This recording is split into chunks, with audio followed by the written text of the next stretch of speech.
10-minute rule motion, Liam Conlon. Thank you, Madam Deputy Speaker. Madam Deputy Speaker, I beg to move that leave be given to bring in a bill to require the Secretary of State to report to Parliament on the potential merits of disregarding payments received under the Mother and Baby Institutions Payment Scheme operated by the Government of Ireland for the purposes of taxation, means-tested social security payments and social care capital limits and for connected purposes. Madam Deputy Speaker, Philomena Lee was 18 years old when she became pregnant in 1952 and was sent to Sean Ross Abbey Mother and Baby Home in Roscrea, County Tipperary in Ireland. Here Philomena gave birth to her son Anthony, and here they both lived until Anthony reached the age of 3 and Philomena was cruelly forced to give him up for adoption. Anthony was sold to a couple in the United States. Philomena would never see him again. Almost 60 years on, Philomena's story reached a global audience when it was made into the Oscar-nominated film Philomena, starring Dame Judi Dench and Steve Coogan. The film chronicles the time Philomena spent in Sean Ross Abbey and her painstaking search for her long-lost son decades later with the help of author Martin Sixsmith. I wish Philomena's story was an isolated one. Sadly, it is not. Philomena is one of tens of thousands of women and their infant children who spent time in mother and baby homes across Ireland for the perceived sin of becoming pregnant outside of marriage. The women were regularly used as unpaid labour, and infant mortality was alarmingly high. They experienced harsh conditions, mistreatment and abuse, both physical and psychological. In certain homes, women were routinely separated from their children, with some being adopted against the wishes or even knowledge of their mothers, as happened to Philomena Lee and her son Anthony. As a direct result of the abuse and trauma they experienced, many mother and baby home survivors moved to England. In some cases, they came here because they thought that disappearing from their home country was the only way to protect their families' reputations. And so for decades, thousands of survivors, including here in Britain, lived in secrecy and shame. It wasn't until 2021 they finally received an apology from the then Taoiseach Micheál Martin for what he described as a profound generational wrong visited upon Irish mothers and their children. This was followed by the Mother and Baby Institutions Payment Scheme, which opened to applications last March. The scheme represents a measure of accountability for what happened, recognising the lifelong impact that time spent in these institutions will have. It's an impact that will be felt in all corners of a survivor's life, from earning potential and financial security to physical and mental health and well-being. Ultimately, the scheme aims to acknowledge the suffering and improve the circumstances of former residents of mother and baby homes, which is why it is wrong that up to 13,000 survivors living here in Britain today risk losing their benefits if they accept this compensation. Under our current rules, any money accepted through this payment scheme would be considered savings and could see them lose mean-tested benefits and financial support for social care. For some, it is deterring them from making any application at all. It's one of the reasons why only 5% of survivors in Britain have applied so far. And for others, having received a compensation offer, they are now having to weigh up whether it is worth accepting the money or if to do so would sink them into a worse financial situation overall. This includes a survivor from the north of England who has shared her story with me. This woman, who experienced harrowing abuse over several years, applied to the payment scheme in September of last year and received an offer soon after. She told me, "When I first heard about the payment scheme, I thought that it was marvellous and I was excited. I couldn't take it in. I had never had any money at any point in my life. I was going to use this money to visit a half-brother in America.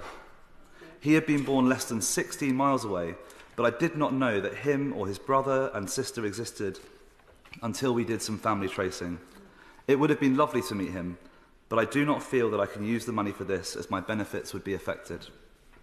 The whole point of the payment scheme was to recognise the suffering that survivors experienced while resident, but for many, it has become an additional burden, a process which has forced them to revisit their most traumatic experiences, but seemingly to no avail. But fortunately, there is a solution, and it is a relatively simple one. The introduction of an indefinite capital disregard, which my bill is proposing, would remove any risk to an applicant's benefits. And there is also strong precedent for this, with the same arrangements having been applied to similar special compensation schemes in the recent past. They include those introduced for the victims of the 7/7 London bombings and payments made under the Windrush Compensation Scheme. Madam Deputy Speaker, before I conclude, I want to pay tribute to some of the many incredible organisations in Britain that continue to support mother and baby home survivors. This includes Rosa and the team at Irish in Britain, Sean and the team at the London Irish Centre in Camden, the Irish Cultural Centre in Hammersmith, the Freya Network supporting the Irish community in Leeds, Manchester, Merseyside and beyond, Coventry Irish Society, Luton Irish Forum, Irish Network Stevenage and many more. And finally, I would like to pay tribute to mother and baby home survivors here in Britain, in Ireland and elsewhere, who summoned the courage to share their personal experiences, to recount their most traumatic years in the name of justice. Their bravery not only secured the apology from the Irish government and subsequently brought about the payment scheme, but also, and perhaps more importantly, has contributed enormously to the hard and crucial work of dismantling the stigma and secrecy that has long been associated with time spent in mother and baby homes. This, of course, includes Philomena Lee, whose own story brought this injustice to a global audience, and I am delighted that Philomena's daughter Jane and her grandson Joshua are here in the chamber with us today. Madam Deputy Speaker, Ireland's mother and baby homes were cruel institutions. Over 7 decades, tens of thousands of Irish women were sent there for the perceived sin of becoming pregnant outside of marriage. They were subjected to the most horrific mistreatment and abuse, physical and psychological. Women were used as unpaid labour. They had their children forcibly adopted, sometimes overseas, never to be seen again. The women and children fortunate enough to leave the institutions often came here to Britain. They came here to escape the stigma and shame and build a new life. And there are more than 13,000 survivors living here today. Last year, the Irish government opened a long-awaited compensation scheme for those survivors. It is a small but important mark of accountability and redress for what happened to them. But thousands of survivors in Britain today cannot access this compensation without being penalised for it. If they do, they will lose any means-tested benefits or financial support for social care. Just as we did for the Windrush families, we must now change the law to ensure that compensation payments for victims and survivors are ring-fenced. This bill, Philomena's Law, named after the inspirational and courageous Philomena Lee, will achieve that. I am proud to bring it to the House today, and I hope in the months ahead we will see a change in the law so we can deliver justice for survivors and show them the kindness and respect they have so often been denied in life. Thank you. The question is, please be seated, Ms Conlon. The question is that the Honourable Member has leave to bring in the bill. As many of the opinion say aye? Aye. Many of the opinion say aye? Aye. The contrary, no. The ayes have it. The ayes have it. Who will prepare and bring in the bill? Liam Conlon, Claire Hanna, Colm Eastwood, Deirdre Costigan, Lola McAvoy, Damien Egan, Uma Kamaran, Sarah Coombs, Helena Dollymore, Florence Eshalomi, Tom Rutland and Rachel Hopkins. Liam Conlon.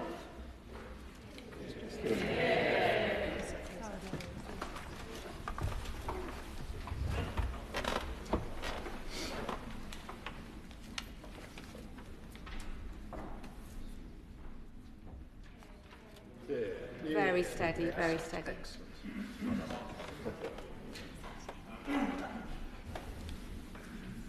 Thank you. Mother and Baby Institutions Payment Scheme Report Bill. Second reading what day? Friday, 28th of March. Friday the 28th of March. Yeah. Well done, well done.